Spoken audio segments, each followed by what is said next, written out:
on donne la parole aux passionnés sur Happiness. Aujourd'hui, dans Quoi de neuf dimanche, nous sommes avec une passionnée de scrapbooking. Alors c'est quoi le scrapbooking ? Nous allons le savoir tout de suite avec Jacqueline Bénard. Bonjour Jacqueline. Bonjour cher monsieur. Comment ça va aujourd'hui ? Très bien. À partir du moment où on parle du scrapbooking, je vais très bien. On va ne parler que de scrapbooking, mais c'est quoi le scrapbooking, Jacqueline ? Alors le scrapbooking, c'est l'art de mettre en scène nos photos personnelles qu'on a prises ou qu'on nous a données, enfin peu importe. Alors il faut savoir qu'il y a le scrapbooking européen, donc c'est le mien, et le scrapbooking américain, qui est beaucoup plus chargé. L'européen est beaucoup plus sobre, tout en étant travaillé. Qu'est-ce que vous entendez par scrapbooking européen ? Vous dites que c'est plus chargé quand c'est américain, mais quand c'est européen, on fait quoi ? Alors, on met les photos en scène avec des formes ou sans forme. Ça dépend si on a des gabarits ou pas de gabarits. Moi, quand j'ai commencé il y a très longtemps, c'était sans gabarit, avec des ronds, des carrés, voilà, qu'il fallait imbriquer parce que chaque photo doit avoir à peu près 5 mm d'écart, mais elles doivent se toucher. On ne doit pas mettre une photo à chaque coin de la page.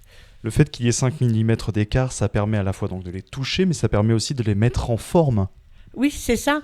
Et ça donne aussi un effet de, comment je pourrais dire, de profondeur, de distance. Et il faut savoir que quand on prend des photos, si vous êtes amateur de photos, pour faire du scrapbooking, il faut prendre du loin, du près, de l'horizontal et du vertical. Ça permet de pouvoir imbriquer les photos. Et pour imbriquer ces photos, comme tu en parlais, vous en parlez, je ne sais pas si je dois te tutoyer ou te vous Tu voyez. peux me tutoyer, tu peux y aller. Vu Très mon bien. grand âge, tu peux. Oh, ça va, franchement, tu es jeune. Donc effectivement, pour imbriquer ces photos, et pour ajouter ces effets de profondeur dont tu disais tout à l'heure, tu rajoutes d'autres éléments, comme de l'encre, comme des pochoirs par exemple. Voilà, c'est ça, parce que après, selon les formats des photos, on les colle et après, il n'y a plus grand-chose à faire. On fait des fois un cadre pour dire de fermer les photos. Mais on peut aussi mettre en scène une seule photo. Moi, j'aime beaucoup. Quand on a des petits-enfants, des choses comme ça, une photo de mariée sur une page, on met que la photo au milieu et après, on met un décor autour.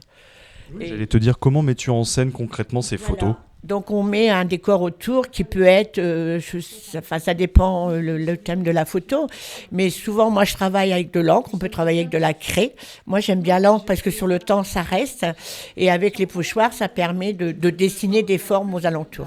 Et pourquoi tu ne choisis pas de travailler avec la craie ? Parce que j'aime pas. J'aime pas, déjà c'est fragile, moi je suis un peu brusque, donc je casse souvent ou alors après on les a par... je ne sais pas comment on appelle ça, par pavé, des petits pavés, je ne sais pas comment on peut décrire ça. C'est pas trop mon truc. Je l'ai fait, j'ai testé, mais je préfère l'encre. Actuellement, nous sommes chez toi, à Saint-Martin-des-Bois, si j'ai bien compris. Saint-Martin-aux-Bois, tout à fait, en plein cœur de la Picardie. Oui. Et tu nous as montré donc un de tes exemplaires de scrapbooking. C'est un parcours sur l'année que tu nous as présenté. Mais combien de temps tu nous fais un scrapbooking de ce style-là ? Ah là, j'ai mis 15 jours intensément. Parce que c'était, il a fallu que je recherche des vieilles photos, des nouvelles photos. C'était sur mon parcours Mise Belle en forme, puisque voilà. Mais j'ai mis 15 jours, c'est à peu près. Donc quand tu dis intensément, tu y passes toutes tes journées ? Alors, chez moi, ça serait plutôt mes nuits.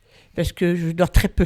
Donc je travaille beaucoup la nuit pour ne pas faire de bruit, pour ne pas déranger mon mari. Voilà. Souvent, c'est ça, oui. Donc pour ne pas déranger ton mari, tu fais du scrapbooking et tu le fais aussi auprès d'un club, paraît-il. Oui, alors je le fais à Menglet-Montigny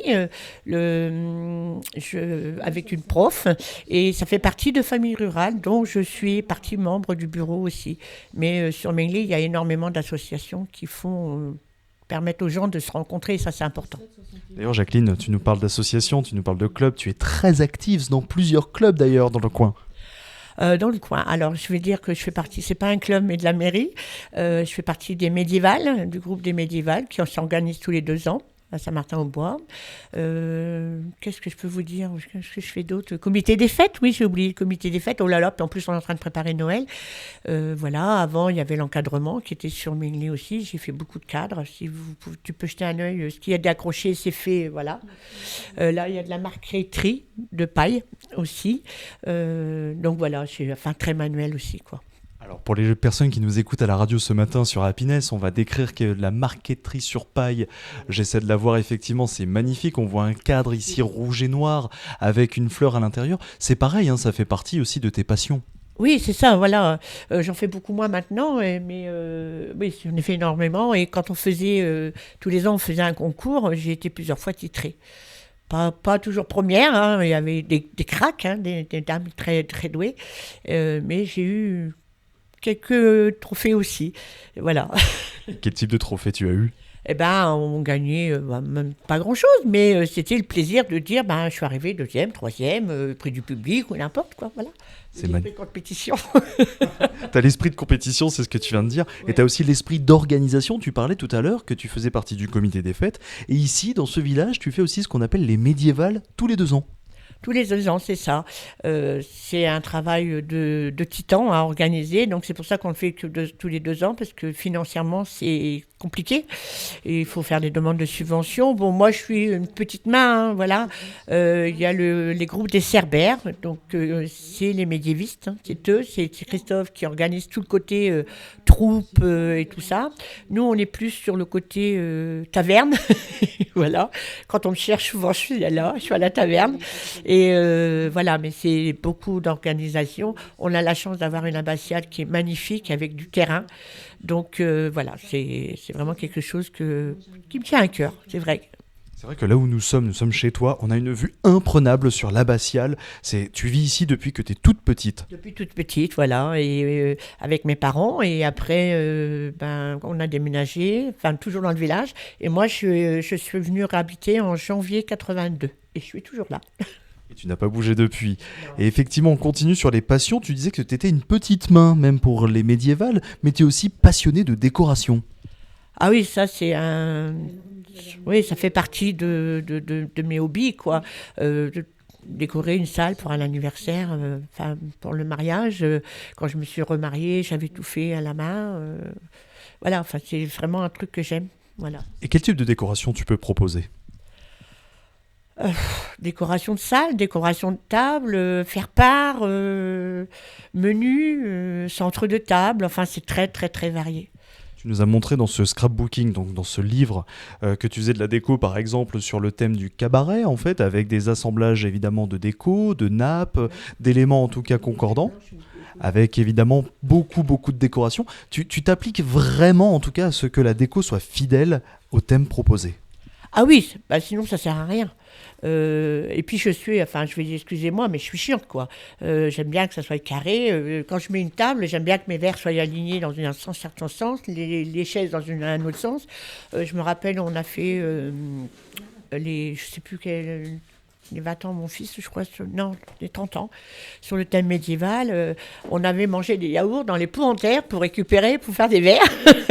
Voilà, tout ce genre de choses. On avait mis tout le monde à contribution. On mangeait tel yaourt pour avoir les verres. Sur la table, c'était un pain. On a mangé sur le pain, comme à l'époque. Bon, on avait mis des fourchettes, mais voilà. Il faut bien un peu de modernité de temps en temps. Oui, voilà. Il y a des fois où on n'a pas le choix, quoi. Quand j'ai fait, c'est quoi, mes 60 ans, je crois. C'était soirée pyjama, mais en pleine journée. On a commencé le midi jusqu'au lendemain.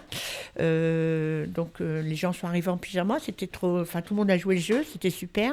Mes tables étaient décorées avec... je veux dire, sur les assiettes, c'était des nounours en pliage avec des petites serviettes pour les mains. Tout était décoré avec des ours, parce que ça, c'est aussi, aux grandes dames de mon mari, une grande collection. Je ne sais pas si vous avez vu, il y en a sur les fenêtres. En haut, ils n'ont pas encore été installés. Et dans le grenier, il y en a plein, quoi. Même là où nous sommes en fait actuellement. Donc on va dire que nous enregistrons pendant les fêtes de fin d'année. Nous sommes à la fête de Noël évidemment. Cette chronique sera d'ailleurs diffusée avant les fêtes de Noël. Oui, c'est vraiment bien décoré. On voit le sapin qui est bien ornementé. Vraiment des guirlandes dans tous les sens. Et tu parles surtout de ton mari aussi. Ton mari est un éternel soutien pour toi. Ah, énormément. Je crois que sans lui, il y a longtemps que j'aurais lâché prise. Comme tout le monde, j'ai eu des parcours, des hauts, des bas. Depuis que je suis avec lui, ben, il me soutient. On se soutient mutuellement. Il a eu un fin de parcours de travail compliqué, donc je l'ai soutenu. Ça y est, maintenant il est en retraite depuis le mois d'avril. Enfin, je crois que quand on s'aime, ben, c'est normal. Voilà. Quand on s'aide, quand on s'aime. Est-ce qu'on est passionné aussi par la beauté de ses yeux? Énormément. Il a des yeux bleus à faire craquer. Et ça aide effectivement, Jacqueline. Dernière question, et après je ne t'embête plus, puisque cette interview passion va s'achever dans quelques instants, évidemment. Tu fais partager aussi cette passion aussi au plus près de tes amis, au plus près aussi de ta nièce qui est avec nous là actuellement, que je ne citerai pas parce que sinon tout le monde va croire que j'interviewe toute sa famille. Mais nous sommes aussi avec Sylvie qui est l'une des amies de Laetitia avec qui je sais, avec qui nous sommes en ce moment. C'est important de partager. Ah oui, il ne faut pas que le savoir-faire se perde, donc il faut savoir le transmettre aussi. Et puis, quand j'étais à l'école, je voulais être assistante sociale. Je n'ai pas parti dans cette voie-là, mais tout le long de mon parcours, et il n'y a pas très longtemps que j'en ai pris conscience, là, après mon burn-out, faut le dire, j'ai toujours fait de l'aide à droite, des personnes âgées, des papiers, du soutien. Tous les ans, là, depuis que je suis au conseil, ça fait 5 ans, pour les 3e âges, nos aînés, en même temps que leur bon d'achat, je leur fais un petit cadeau aussi, tout le temps. Donc voilà, c'est vraiment... c'est moi. Peut-être trop, pour certaines personnes, parce que je suis trop bonne. Donc là, je commence à travailler à ça pour... mais c'est moi, voilà, c'est tout. C'est toi, et ça te le rend bien. Jacqueline, merci pour cette interview passion. Ça t'a plu ? Énormément. Merci à toi, et bonne fête de fin d'année à tout le monde. Joyeuse fête aussi à toutes et tous, joyeux Noël à tous en tout cas. Merci d'avoir écouté Happiness, cette interview passion. Vous pouvez la retrouver en podcast sur happinessradio.fr.